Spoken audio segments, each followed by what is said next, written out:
When you're diagnosed any kind of cancer, let yourself feel. You are not going crazy with all these, I think I called it a tsunami of feelings, which it is. It's just all these feelings rushing in. You're angry, you're mad, you're sad, you're grieving, you're questioning, did I do something to cause this? Let yourself feel, but don't stay stuck in it, because it is not going to be helpful to just rehashing all this stuff all over again. Don't let cancer run your life. Be aware, informed, your own advocate. Do everything in your power to, to be knowledgeable and understand your disease, but live too.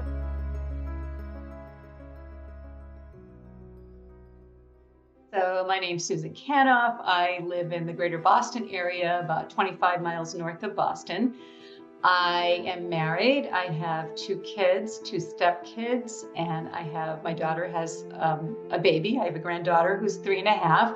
She's the love of my life. She is my hobby.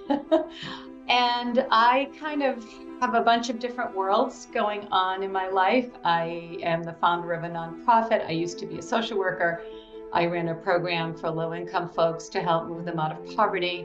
Did that for 25 years. I was also a wardrobe stylist at the time. I took both of them and put them together and started a nonprofit that empowers women through fashion. And so we are almost in our 7th year of existence, and it's just amazing. I am also a style and beauty influencer for women over 50. I'm 61. And I also co-founded Kicking Cancer in Heels with Michelle Nadine Baker, who I'm sure everyone knows. I've been a very healthy person my whole life. I rarely got sick and, just felt good. I did have some low-level fatigue since I can remember, like way, way back from childhood, where I never felt like I could keep up in sports. Like I just always felt a little achy and tired. But other than that, no health issues. And in the summer of 2018, I just was feeling the back of my neck, scratching or whatever, and I noticed a lump. And I went to the walk-in center and they said, oh, you must be fighting a virus. A lot of people get swollen lymph nodes. It's really nothing. And I said, okay. Happened again. I noticed another one pop up. I went to my doctor and she said, yeah, you probably have allergies. And I said, yes, I do. So didn't think anything of it. Finally went to my GYN for some menopause blood work. And she called me and she said, your white count is extremely high. You need to see your primary. So I went to my primary right away, and they were very concerned. They did CAT scans, and then they ended up sending me to a hematologist because there was definitely something wrong. My numbers were not normal. My lymph nodes were not normal. So that was the beginning. I was diagnosed in January of 2019 with CLL, chronic lymphocytic leukemia.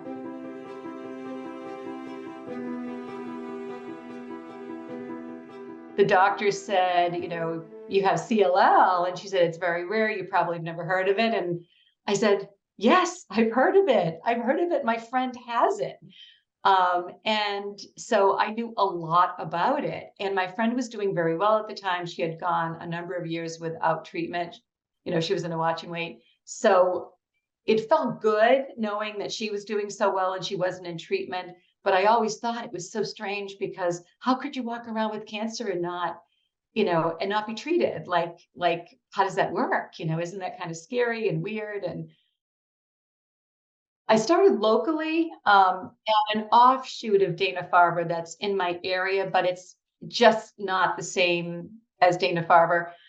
They're very good, but they're just not as specialized. So yeah, when I ended up, at Mass General and Dana-Farber, they did far more tests than they did locally. They dug deeper, they looked more at the markers and the prognosis indicators. So absolutely, there's a huge difference.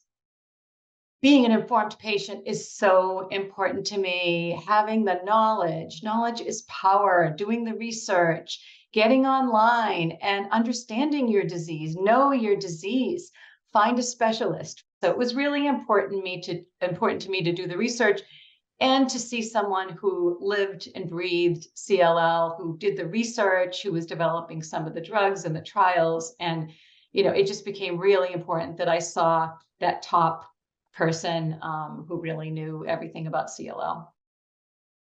It's really important to get a second opinion too. I feel like, it just gives you a point of comparison. You can interview your doctors and you can find out who you're most comfortable with, who really has the knowledge and expertise that aligns with your disease. Everybody reassured me that I may never even need treatment. My markers were really good. I was feeling good. I wasn't getting chronic infections. So they kind of, instilled that message into me that, it's going to be a very long time. You may not even need it. Many people don't even need treatment. Well, in the beginning, I threw myself into seeing holistic doctors. I even went up to Canada, to Montreal, to be seen by like one of the world renowned, holistic doctors up there. And I was determined I was going to beat it with good diet and exercise and mindfulness and everything that's good for you, right? Um, didn't make any difference. I wasted an awful lot of money. And I'm not saying that it's not a good thing to do because, living healthy is a good thing to do. But what I've learned is that for CLL, it's a different beast. It's blood cancer. It's very different than solid tumors. So everything that I was doing did nothing. And I put a lot of time, a lot of energy, and a lot of money into trying all these different things that, really weren't effective. So at some point I just said, you know what, I'm just going to enjoy myself. I'm tired of saying, I'm not going to have that piece of cake. I'm not eating any sugar, or I'm, not going to eat any meat, or, whatever. So I did change and, went more towards the moderation end of things. For me, I went into Boston and found a very top CLL specialist. That was really important to me. They are on top of the research. They know everything about your disease versus a generalist who treats a lot of different types of blood cancer. So my doctor only treats CLL. It's really important to get a second opinion too. I feel like, it just gives you a point of comparison. You can interview your doctors and you can find out who you're most comfortable with, who really has the knowledge and expertise that aligns with your disease. Really, really important to me. And if you can't do that, you don't have a specialist in your area, then by all means, do telehealth. Or if you even have to travel, and you can travel, visit, a specialist so that you get that other opinion. It's so important. There's so many good websites out there, CLL Society, that gives lists of, doctors who really specialize, their top list of doctors who specialize in CLL. It's really important. I mean, to me, it was crucial that I was with someone who really, was an expert in the field, that wasn't dealing with, 20 other blood cancers, but only focused on CLL. I started with a local hematologist and she was good. But I decided I wanted to be in Boston. I, ended up at a general hematologist who specialized in CLL at Mass General. And from there, I ended up at Dana-Farber with Matt Davids, who only sees patients with CLL. But exercise is important. I do a lot of walking. I've tried to reduce stress. I'm a very anxious person, and I carry stress in my stomach and in my back and my neck. And so I really tried, to find ways, whether it was taking a really brisk walk or it was, just sitting down to clear my mind and listening to some calm music or whatever it is, just to kind of ground myself and calm myself down, which I think, stress is really tough on our body. So, forget the not eating Twizzlers. I think trying to manage stress is probably even more important. But unfortunately, my numbers rapidly increased. I mean, I started at around, I think it was around 20,000 or maybe a little bit more than that when I first got diagnosed. And, 5 years later, I was at 347,000. So my white count, my numbers were multiplying much faster than the doctors had expected. And we could see it over the years, when they grafted out, that it was, there was a pattern. It was going up pretty quickly, and that I would need treatment probably within 5 years. And they were totally right, totally accurate. But about 2 months before I started treatment, I began to have daily fevers. So 3 o'clock, 4 o'clock in the afternoon, just like clockwork, they would start, and I would start to get chilled, and my temp would go up to 100, 100.5. I'd take Tylenol, and within 3 hours, it was gone. It was the weirdest thing. But that was an indicator that, I was needing treatment. My numbers were climbing, my platelets were dropping, my hemoglobin was dropping. And, it was apparent to everyone that I would need treatment. So, these markers are prognostic indicators of kind of a roadmap of what your disease might look like.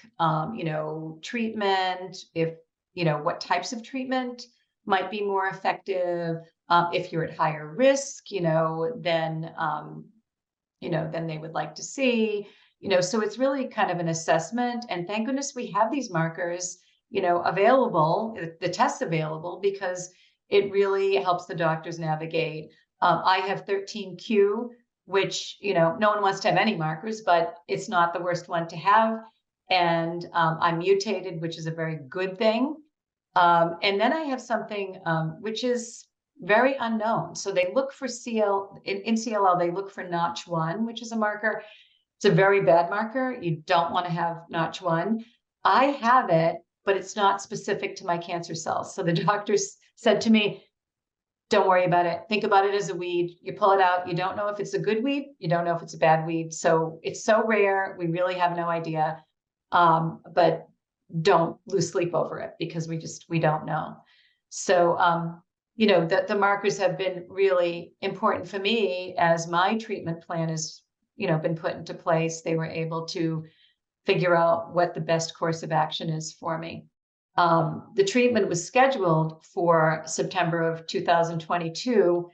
And unfortunately, right before I was going to get treatment, I wanted to just be with my family normally, because COVID and getting sick is not a good thing if you're going to start treatment, and for CLL. So we had a dinner on my daughter's porch, and I wore a mask, and I thought, boy, I'm going to be extra careful, and I'm going to wear my mask with everyone. And then I just said, oh, forget it. You know what? This is my last opportunity to kiss my granddaughter's face and her neck and squish her tight. And so I did. The next day she came down with a bad cold. I got it. We all got it, but I got it worse. Of course, it ended up going in infections, which is what happens with CLL. I got a chronic, very bad sinus infection that lasted for a month, pushed my treatment off a month. And during that time, I was really sick. Like, I needed to start in September, not October. So it pushed things off a bit, which was unfortunate. Yeah, because of my markers, the doctors really agreed that I should be on, a fixed duration treatment, not acalabrutinib or ibrutinib, just because you need to take that forever. So I had already researched the options. I had talked to my doctor about the options. We knew, what they were. And so it was venetoclax and obinutuzumab. However, at the point where I needed treatment, a new trial came out with one arm of venetoclax and obinutuzumab, and I think the other arm was venetoclax, and I think it was acalabrutinib together. So it was, kind of figuring out which is the best option, through the trial. But because I didn't know which arm I was going to get, and I had already kind of made up my mind that I wanted venetoclax and obinutuzumab, that's what I stuck with, and I think it was a good choice. So with this combination, you start with obinutuzumab, which is an infusion. And trying to think back of, how long it went before before the venetoclax was introduced. I think it was about a month. So there was a ramp up of the obinutuzumab, slowly, lots of time in the hospital, had to go home with an IV in my arm, come back the next day into Boston, fighting 7 a.m. traffic for 2.5 hours, and get blood work done. And then you're okay, you can be sent home. So with this combination, you start with obinutuzumab, which is an infusion, and then same thing with venetoclax. So they introduced venetoclax, at some point, and then they do the same thing. You have to ramp up slowly. I had to be in the hospital full days from 7 o'clock till sometimes 7 o'clock p.m. Sometimes it was a 12-hour day. They do blood work, they give you the venetoclax, and you can't go home until they know, you're doing okay, you don't have any severe reactions. And then they ramp that up. And then once you're completely ramped up, it's less time. There was some fatigue that went along with that. The worst thing that happened to me was it killed off so much cancer cells all at once. I went from 347,000 white blood cells down to like 4,000 in 48 hours. I mean, it was crazy. So I didn't have something which is called tumor lysis, which is very serious, which is a reaction, but I did have a reaction. So I started with uncontrollable fevers every day where I was shaking, like convulsive fevers. I've never had anything like this in my life. They'd start, of course, at the end of the day when Dana-Farber was closed, by luck. And so when you have a fever and you're on treatment, you absolutely need to be seen because, you can be neutropenic. You can have all kinds of serious issues going on, an infection. So I would have to go to the ER. So we did the ER visits, I think 3 or 4 times. It was really tough. And, you're so worried about COVID in an ER, and the good thing, even though it's so scary and it's not what you want, this is good. Your body's reacting. It's killing off cancer cells. It's what you want. You want to be going down. So, so I got through that. That was a few weeks of hell. I won't lie. But after that, I did really well. Like I said, I had some fatigue. They introduced the venetoclax, and a lot of GI issues are associated with venetoclax. I had nothing. And so I'm on venetoclax now. My infusions are over. They ended in March, and I'm on venetoclax till the end of November. And then hopefully I can be off of everything and go into remission.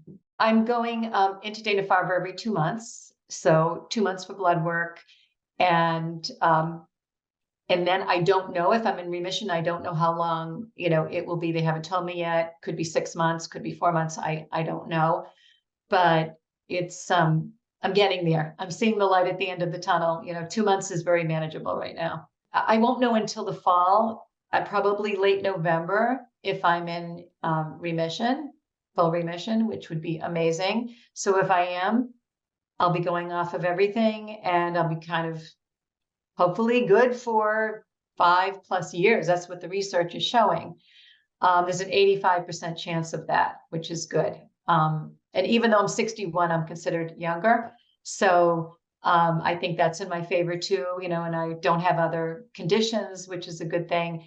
If there are some cancer cells left, then I still will go off of the treatment, but it will be more like going back into a watch and wait again. So I'll be monitored more closely and all of that. So, hey, I'm shooting for the remission.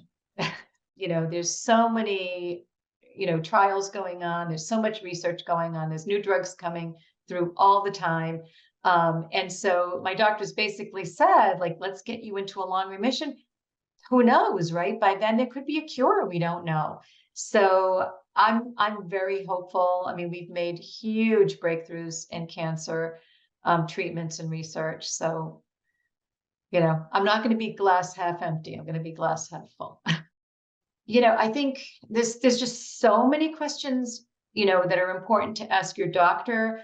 You want to know about drugs, you want to know about interactions, you want to know about treatment options, you want to know about, for me, watch and wait, what that means. How should I be living right now? Are there activities that I should be avoiding?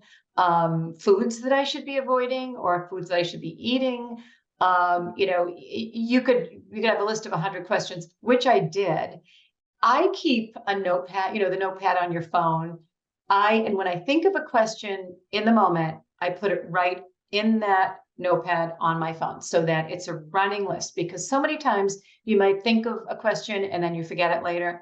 So just, as you go through your cancer journey, just keep jotting down those questions. So when you do go to the doctor, you have them, readily available. Some people keep a notebook. That's fine too. I find my phone is just the easiest for me, and then I can just check them off as I get them answered, and I can put my answers there. And I actually went to many cancer websites and got some really, really good lists of questions, and then I added to it. So I think, the more informed you are, the more research you do, the more knowledgeable you are, the more powerful you are as your own advocate. Being your own advocate is so important. And you can catch mistakes too. I mean, doctors are human. Medical staff, they're human, they're people. And so mistakes do happen. And sometimes, you might catch something just because you know what that term means, or what that blood test means, or what that medication interaction is. So do your homework. Michelle Nadine Baker and I met during COVID virtually. I had joined a support group that she was running. And then I learned she lives 30 miles from me and she's my age. And wow, right? It was amazing to find someone, younger to connect with. So we put our heads together. The first thing we did was we started a support group, a virtual support group called CLL Women Strong, for women who are living full lives with CLL. And we have an incredible group of women from all over the country who would join in. And then we wanted to take things a step further and actually, tap into her background in communications and in journalism, and my background in social work, and my background too in fashion and beauty.